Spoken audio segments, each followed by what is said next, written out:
श्री राधा कृष्णाभ्याम नमः। भगवान श्री कृष्ण की कथाओं का आश्रय लेने वाले भक्त जनों, मैं संध्या रानी महात्मा वेद व्यास जी एवं गुरुजनों की आज्ञा से श्रीमद् भागवत महापुराण के तृतीय स्कंद के 11वें अध्याय को प्रारंभ करती हूँ।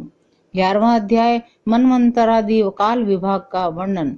श्री मैत्रेय जी कहते हैं, विदुर जी, पृथ्वी आदि कार्यवर्ग का जो सूक्ष्मतम अंश है, जिसका और विभाग नहीं हो सकता, उसे परमाणु कहते हैं।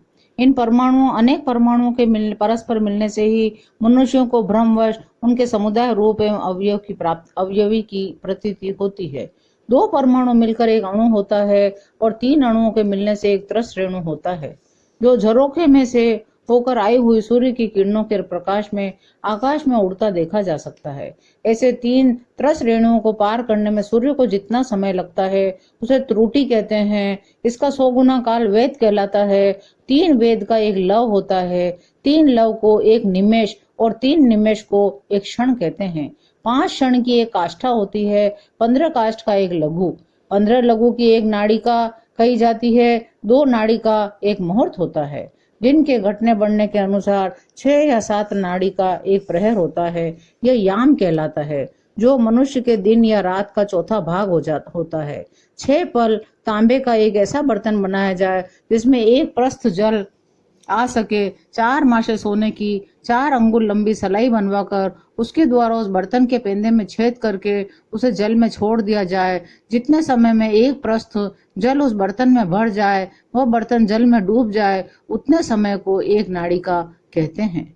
विदुर जी, 4-4 प्रहर के मनुष्य के दिन और रात होते हैं। 15 दिन रात का एक पक्ष होता है, जो शुक्ल और कृष्ण पक्ष के नाम से जाना जाता है। 2 पक्षों को मिलाकर एक मास होता है, जो पितरों का एक दिन रात है।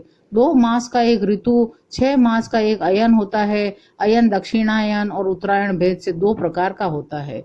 ये दोनों अयन मिलकर देवताओं के एक दिन रात होते हैं। मनुष्य लोक में ये वर्ष या 12 मास कहे जाते हैं। ऐसे 100 वर्ष की मनुष्य की परम आयु बताई गई है। चंद्रमा आदि ग्रह, अश्विनी आदि नक्षत्र और समस्त तारामंडल के अधिष्ठाता काल स्वरूप भगवान सूर्य परमाणु से लेकर संवत्सर पर्यंत काल में 12 राशि रूप संपूर्ण भुवन कोश की निरंतर परिक्रमा किया करते हैं। सूर्य, बृहस्पति, सवन, चंद्रमा और नक्षत्र संबंधी महीनों के भेद से यह वर्ष ही संवत्सर, परिवत्सर, ईडावत्सर, अनुवत्सर और वत्सर कहा जाता है। इन 5 प्रकार के वर्षों की प्रवृत्ति करने वाले भगवान सूर्य की तुम उपहार आदि समर्पित करके पूजा करो। ये सूर्यदेव पंचभूतों में से तेज स्वरूप है और अपनी काल शक्ति से बीजादि पदार्थों की अंकुर उत्पन्न करने की शक्ति को अनेक प्रकार से कार्योन्मुख करते हैं। ये पुरुषों की मोह निवृत्ति के लिए उनकी आयु का क्षय करते हुए आकाश में विचरते रहते हैं, तथा ये ही सकाम पुरुषों को यज्ञादि कर्मों के प्राप्त होने वाले स्वर्ग आदि मंगलमय फलों का विस्तार करते हैं। विदुर जी ने कहा, मुनिवर, आपने देवता, पितर और मनुष्यों की परमायु का तो वर्णन किया। अब जो सनकादि ज्ञानी मुनिजन त्रिलोकी से बाहर कल्प से भी अधिक काल तक रहने वाले हैं, उनकी भी आयु का वर्णन कीजिए। आप भगवान काल की गति भली भांति जानते हैं, क्योंकि ज्ञानी लोग अपनी योग सिद्ध दिव्य दृष्टि से सारे संसार को देख लेते हैं। मैत्रेय जी ने कहा, विदुर जी, सतयुग, त्रेता युग, द्वापर युग और कलयुग, ये 4 युग अपनी संध्या और संध्यांशों के सहित देवताओं के 12 सहस्त्र वर्ष तक रहते हैं, ऐसा बतलाया गया है। चारों युगों में क्रमशः 4, 3, 2 और 1 सहस्त्र दिव्य वर्ष होते हैं। प्रत्येक में जितने सहस्त्र वर्ष होते हैं, उससे दुगने 100 वर्ष उनकी संध्या और संध्यांशों में होते हैं। युग की आदि में संध्या होती है और अंत में संध्यांश। इनकी वर्ष गणना सैकड़ों की संख्या में बतलाई गई है।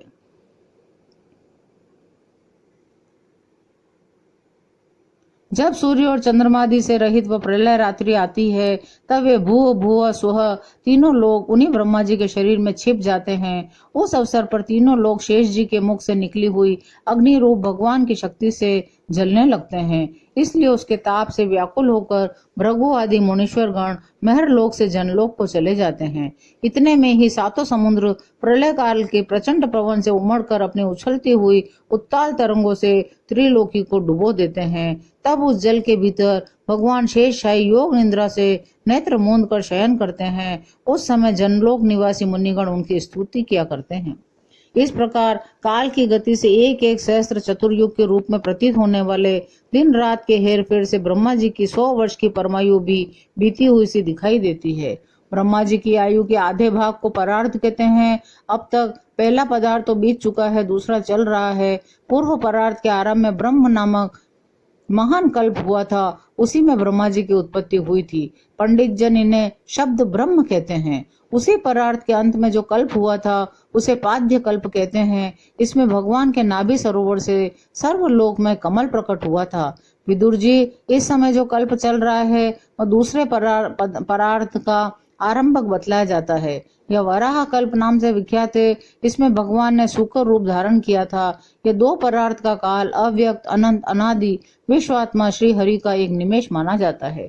यह परमाणु से लेकर द्विपरार्थ पर्यंत फैला हुआ काल सर्वसमर्थ होने पर भी सर्वात्मा श्री हरि पर किसी प्रकार की प्रभुता नहीं रखता।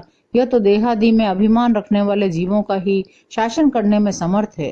प्रकृति, महतत्व, अहंकार और पंच तन्मात्र, इन 8 प्रकृतियों के सहित 10 इंद्रियां, मन और पंचभूत, इन 16 विकारों से मिलकर बना हुआ यह ब्रह्मांड कोश भीतर से 50 करोड़ योजन विस्तार वाला है तथा इसके बाहर चारों ओर उत्तरोत्तर 10-10 गुने 7 आवरण हैं। उन सबके सहित यह जिस परमाणु के समान पड़ा हुआ दिखता है, जिसमें ऐसी करोड़ों ब्रह्मांड राशियां हैं, वह इन प्रधान आदि समस्त कारणों का कारण अक्षर ब्रह्म कहलाता है और यही पुराण पुरुष परमात्मा श्री विष्णु भगवान का श्रेष्ठ धाम है।